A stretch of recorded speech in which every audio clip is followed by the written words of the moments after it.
राजधानी देहरादून में अब गोबर नालियों में नहीं बहाया जाएगा। नगर निगम डेयरियों से स्वयं गोबर उठाएगा। पायलट प्रोजेक्ट के रूप में फिलहाल 29 डेयरियों को चुना गया है। यदि डेयरी संचालक गोबर नहीं देते तो उनके खिलाफ कार्रवाई की जाएगी। चालानी कार्रवाई भी की जाएगी। नगर निगम क्षेत्र में 300 से ज्यादा दुग्ध डेयरियां हैं। इन डेयरियों में ज्यादातर के संचालक गोबर का निस्तारण नालियों में करते हैं। इससे नालियां चौक हो जाती हैं और लोगों को परेशानी उठानी पड़ती है। मेयर सौरभ थपलियाल और नगर आयुक्त नमामि बंसल ने समस्या के निस्तारण के लिए डेयरियों से गोबर उठाने का निर्णय लिया गया है। जो विभिन्न स्थानों पर एनकैप के अंतर्गत ऑर्गेनिक कंपोस्टिंग मशीन्स चिन्हित की गई हैं। 10 ऐसे स्थान चिन्हित किए गए हैं जहां पर कि ऑर्गेनिक कंपोस्टिंग मशीन लगाई जाएंगी ताकि जो वेट वेस्ट है, ऑर्गेनिक वेस्ट है, उसको कंपोस्ट में कन्वर्ट किया जा सके। और वर्तमान में शंकरपुर में 2 मशीनें क्रियाशील भी हैं। इसी क्रम को आगे बढ़ाते हुए जितने भी डेयरी के अधिष्ठान हैं वहां से जो काउडंग है और जो डेयरी वेस्ट है उसका प्रॉपर निस्तारण हो सके, कलेक्शन हो सके, इसके लिए भी वाहनों के माध्यम से व्यवस्था बनाई जा रही है। पहले ही चरण में लगभग 150 डेयरी स्वामियों का पंजीकरण करवा लिया गया है नगर निगम में पशु चिकित्सा विभाग के द्वारा। पूरी प्रक्रिया ऐसे बनाई जा रही है ताकि ऑर्गेनिक जो हमारा ये वेस्ट होता है जो कि ड्रेन्स को चोक करता है और सफाई को लेकर के भी एक चुनौती उत्पन्न करता है, उसका समाधान निकाला जा सके। अल्मोड़ा के दन्या क्षेत्र में एक नाबालिग से दुष्कर्म और ब्लैकमेलिंग के विरोध में विशाल आक्रोश रैली निकाली गई। महामंडलेश्वर लाला बाबा के नेतृत्व में ग्रामीणों, सामाजिक संगठनों और जनप्रतिनिधियों ने सख्त कार्रवाई की मांग की है। पीठाधीश्वर सच्चिदानंद ने आरोपियों को खुलेआम एनकाउंटर की मांग की है। साथ ही चेतावनी दी है कि यदि जल्द प्रभावी कदम नहीं उठाए गए तो व्यापक आंदोलन होगा। आरोपित सोहेल को गिरफ्तार कर लिया गया है। दन्या क्षेत्र में 2 दिन पूर्व नाबालिग के साथ दुष्कर्म और आपत्तिजनक फोटो खींचकर ब्लैकमेल करने की घटना के विरोध में दन्या क्षेत्र में आक्रोश रैली निकाली गई। ये मुसलमान जो जिहादी रूप में आपके घर में प्रवेश कर रहे हैं, जागेश्वर धाम के दान्या क्षेत्र में एक ही आदमी ने 5 बच्चियों को गर्भवती किया है। उनके साथ बलात्कार करके 5 बच्चियों का जीवन नष्ट कर दिया। और वो 5 बच्चियां, 4 जिसमें से नाबालिग अबोध बच्चियां हैं और एक उसमें से बालिग बच्ची है। और उसको सिर्फ इतना कि गिरफ्तार करके आपने पास्को एक्ट में उसे जेल भेज दिया। उनके पास इतने वकील खड़े हो जाएंगे कि थोड़े दिन में उसको बाहर निकाल के ले आएंगे। मैं उत्तराखंड सरकार से मांग करता हूं तत्काल प्रभाव से इन दोनों दरिंदों का एनकाउंटर किया जाए। हम अदालतों के चक्कर काटते हुए फांसी की मांग नहीं करते हैं, हम सीधे कहते हैं इनका एनकाउंटर करिए। सूबे की शीतकालीन पर्यटन स्थली औली में चल रहे विंटर कार्निवाल और शीतकालीन खेलों की मेजबानी का जिम्मा संभाल रहे गढ़वाल मंडल विकास निगम GMVN द्वारा ज्योतिर्मठ और आयोजन स्थली औली से लेकर Nanda Devi international skiing slope तक की सभी व्यवस्थाओं को चाक चौबंद कर रखने के लिए युद्ध स्तर पर कार्य किया है। कम बर्फबारी और विषम परिस्थितियों के बावजूद देश की कोने कोने से औली पहुंचे एथलीटों को हर संभव सुविधाएं उपलब्ध कराई गई हैं। स्कीइंग एथलीटों से लेकर official coach, sporting staff, winter carnival और शीतकालीन खेलों की टेक्निकल कमेटी, गेट जजों, मीडिया ऑफिशियल सहित कम बर्फबारी और विषम परिस्थितियों के बावजूद देश के कोने कोने से औली पहुंचे एथलीटों को हर संभव सुविधाएं उपलब्ध कराई गई हैं। मैं आप पत्रकार बंधुओं का बहुत बहुत धन्यवाद करता हूँ। तो आपकी वजह से जो हमारा आयोजन है बहुत सफल हो रहा है और आप आगे भी आप लोगों से सहयोग रहेगा तो हम इस औली डेस्टिनेशन को वर्ल्ड फेमस बनाएंगे। और लोकल का भी हमारा सहयोग है, रहने खाने सारी व्यवस्थाएं जो हमारे जो टीम है उनके लिए हमने सारी व्यवस्थाएं की है। अलग अलग होटल किए हुए हैं, रहने की सारी व्यवस्थाएं, खाने की सारी व्यवस्थाएं है। जैसे कि आपने को मालूम है कि पिछले कई वर्षों से हमारे पास जो योगा का ये चलिए विंटर कार्निवल चल रहा है और पूर्व में भी जो हमारे जो पर्यटन मंत्री जो हैं सतपाल महाराज जी द्वारा आश्वासन दिया गया कि ये कार्निवल निरंतर चलता रहेगा, जिससे यहाँ के जो लोकल जो हमारे फोक डांस हैं, जो लोकल हमारे स्टूडेंट हैं, इनके लिए स्कीइंग वगैरह के लिए सबको एक अच्छी सुविधा मिलेगी और जिससे इस एरिया का जो है इसका क्षेत्र का विकास होगा। तो अच्छी खासी पब्लिक यहाँ पे आ रही है, लोकल लोगों का भी प्रतिभाग यहाँ पे लोग चल रहे हैं, चेयरलिफ्ट भी लगातार चल रही है। और ये आयोजन तो पहले भी निगम ने कई बार सफलतापूर्वक किया है और आगे भविष्य में भी हम लोग इसे अगले वर्ष से तो शायद लगातार करने वाले हैं।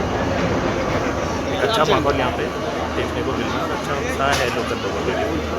GMVN द्वारा यहाँ पे बहुत ही बढ़िया सारी भोजन की, रहने की और स्लोप पे सारी टेक्निकल वगैरह सारी टीमें बहुत ही बेहतर व्यवस्थाएं की गई हैं। सांस्कृतिक कार्यक्रम बहुत कल पांडवास का हुआ है, अभी आज धर्मांड नेथवाल जी का चल रहा है और आगे किशन महिपाल जी का भी चलेगा। बहुत अच्छा है, सुबह योगा हुआ है, बहुत ही अच्छी व्यवस्थाएं गढ़वाल मंडल विकास निगम द्वारा की गई है। उत्तराखंड की राजधानी में एक बार फिर बयानबाजी तेज हो गई है। मुख्यमंत्री पुष्कर सिंह धामी ने विपक्ष पर निशाना साधते हुए कहा कि वोट बैंक की राजनीति के लिए देवभूमि की मूल पहचान से समझौता किया जा रहा है।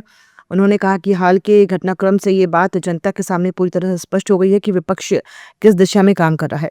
मुख्यमंत्री के अनुसार पहले भी मुस्लिम यूनिवर्सिटी बनाने जैसे मुद्दों पर बातें सामने आई थी और यदि विपक्ष सत्ता में आता तो उसी दिशा में कदम बढ़ाए जाते।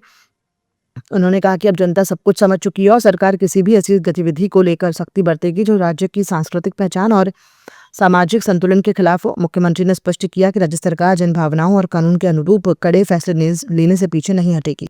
देखिए, जिस प्रकार से मामला सामने आया है ये बिल्कुल स्पष्ट हो गया है। ये मुस्लिम यूनिवर्सिटी बनाने की जो बात करते थे उस समय, अगर सरकार में आते तो ये उस प्रकार से उस दिशा में आगे बढ़ते, ये जनता के सामने स्पष्ट हो गया। इसलिए इसमें हम लोग कड़ाई से काम करेंगे। उत्तराखंड में चारधाम यात्रा की शुरुआत से पहले मुख्यमंत्री पुष्कर सिंह धामी के निर्देशों पर यात्रा सुरक्षित और व्यवस्थित बनाने के लिए तैयारियां शुरू हो चुकी हैं। भीड़ प्रबंधन, ट्रैफिक और कानून व्यवस्था के साथ साथ यात्रियों को मूलभूत सुविधाएं सरकार की प्राथमिकता है। वहीं पहले सेवा को सुरक्षित बनाने के लिए भी इस बार जोर दिया गया है। बीते वर्ष चारधाम यात्रा हेली सेवा में 5 प्रमुख बड़े हादसे हुए थे जिसमें 13 लोगों ने अपनी जान गंवाई थी, जिसको देखते हुए उत्तराखंड नागरिक उड्डयन विकास प्राधिकरण द्वारा सुरक्षा व्यवस्था और तकनीकी इंतजाम और बेहतर किए गए हैं। हेली सेवाओं के लिए 3 साल पहले 2023 में किए गए टेंडर की अवधि 2025 में समाप्त हो चुकी है। जैसा कि चारधाम यात्रा आप बता रहे हैं कि स्टार्ट होने वाली है, तो उस क्रम में हम लोगों ने टेंडर फ्लोट कर दिया है और बिड में प्री बिड मीटिंग में जो रिस्पॉन्सेज आए हैं तो हमारे कॉरिजेंडम में ये भी जारी होने वाले हैं। तो हम लोगों के लिए सर्वोच्च प्राथमिकता जो है इस पूरे उसमें वो यात्रियों की सुरक्षा और बिना किसी एक्सीडेंट के सेफ तरीके से हम यात्रा को कंडक्ट करवा लें, यही हम लोगों का प्राइमरी ऑब्जेक्टिव है। और इसी क्रम में डीजीसी के द्वारा जो डायरेक्शंस लास्ट सेकेंड फेज़ में दिए गए थे और उसके बाद में हम लोगों ने उनको इम्प्लीमेंट करवाते हुए यात्रा को पुनः आरंभ करवाया था। तो इंटरमीडिएट या इमीडिएट मेजर्स के बाद में जो मिड टर्म स्टेप्स लिए जाने थे उन पे हम लोग काम कर रहे हैं, जिसमें के रूट्स भी हम लोगों के पब्लिश होने वाले हैं और साथ ही लाइव ट्रैकिंग जो होनी है इन सारे हेलीकॉप्टर्स की, उसके लिए भी उसमें जो ऑपरेटर्स इंस्टॉल होना है तो उसमें रिक्वेस्ट लेटर हमारी तरफ से डीजीसी को जाना है। तो हमारी ओवरऑल कोशिश यही रहेगी कि हम सुरक्षित तरीके से यात्रा को संचालित करें। देहरादून में जम्मू कश्मीर के पुलवामा में हुए आतंकी हमले की 7वीं बरसी पर देहरादून स्थित सैनिक कल्याण निदेशालय में श्रद्धांजलि कार्यक्रम आयोजित किया गया। इस अवसर पर सैनिक कल्याण मंत्री गणेश जोशी ने वीर शहीदों को पुष्पचक्र अर्पित कर नमन किया। उन्होंने कहा कि वर्ष 2019 का ये हमला देश के लिए बेहद पीड़ादायक था, लेकिन शहीद जवानों का बलिदान सदैव राष्ट्र को प्रेरित करता रहेगा। मंत्री ने कहा कि राज्य सरकार शहीदों के सम्मान और उनके परिजनों के कल्याण के लिए निरंतर कार्य कर रही है। हमारे निशाले के माध्यम से भारत माता के अमर सपूत आज पुलवामा कांड की 7वीं जयंती है। आज ही के दिन हमारे 40 निहत्थे जवान जो छुट्टी काट कर जा रहे थे उस पर एक कायराना हमला आतंकवादियों ने किया। तो 40 जवान शहीद हुए, उसमें 2 जवान उत्तराखंड के भी थे। आज उन शहीदों को नमन करने के लिए हम लोग यहाँ पर एकत्रित हैं। शहीदों को नमन करता हूँ, प्रणाम करता हूँ जिन्होंने देश के लिए अपने प्राणों की आहुति दी। देहरादून में वैलेंटाइन डे और महाशिवरात्रि के मद्देनजर पुलिस प्रशासन ने व्यापक सुरक्षा इंतजाम किए हैं। शहर के धार्मिक स्थलों, पर्यटन स्थलों और भीड़भाड़ वाले इलाकों में अतिरिक्त पुलिस बल की तैनाती की जा रही है ताकि किसी भी प्रकार की अव्यवस्था न हो। खासतौर पर महाशिवरात्रि के अवसर पर मंदिरों और श्रद्धालुओं की आवाजाही को देखते हुए सुरक्षा व्यवस्था को और मजबूत किया गया है। प्रमेंद्र सिंह डोभाल, जो हाल ही में देहरादून के वरिष्ठ पुलिस अधीक्षक नियुक्त हुए हैं। एज एन एसएसपी हरिद्वार से मैं यहाँ पर ट्रांसफ़र आया हूँ और निश्चित तौर पे देहरादून, क्योंकि मैं पूर्व में भी यहाँ रहा हूँ, देहरादून में कानून व्यवस्था के साथ साथ महिला सुरक्षा और ट्रैफिक हमेशा से पिछले काफ़ी टाइम से एक महत्वपूर्ण चुनौती रहा है और पुलिस ने इस पर लगातार काम भी किया है पूर्व में। और मैं निश्चित तौर पर मैं कोशिश करूँगा कि इसमें और ज़्यादा गहनता लाई जाए, पुलिस की जो कार्य क्षमता है उसको थोड़ा और बढ़ाया जाए। मैं ये भी कोशिश करूँगा जो हमारा फोर्स है उसका मनोबल भी बना रहे, उसको बढ़ाया जाए। निश्चित तौर पर जो हमारा फोर्स है वो जो हमारे यहाँ लोग हैं उन्हीं के परिवारों से आता है। निश्चित तौर पर सभी लोग जो फील कर रहे हैं, जैसा आपने बताया, कानून व्यवस्था के मामले में एक चुनौती बना है जिसमें देहरादून भी एक महत्वपूर्ण इसका रहा है।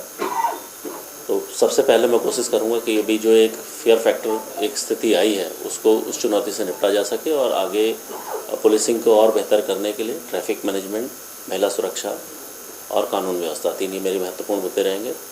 और मैं आपके माध्यम से कहना चाहूँगा, इसमें हम सभी लोगों का, आप लोगों का भी और जितने लोग हैं, मैं उनसे भी ये आग्रह करूँगा कि पुलिस पर थोड़ा भरोसा रखें, उन पर भरोसा रखें। निश्चित तौर पर हम एक अच्छा पुलिस आपको देने की कोशिश करेंगे।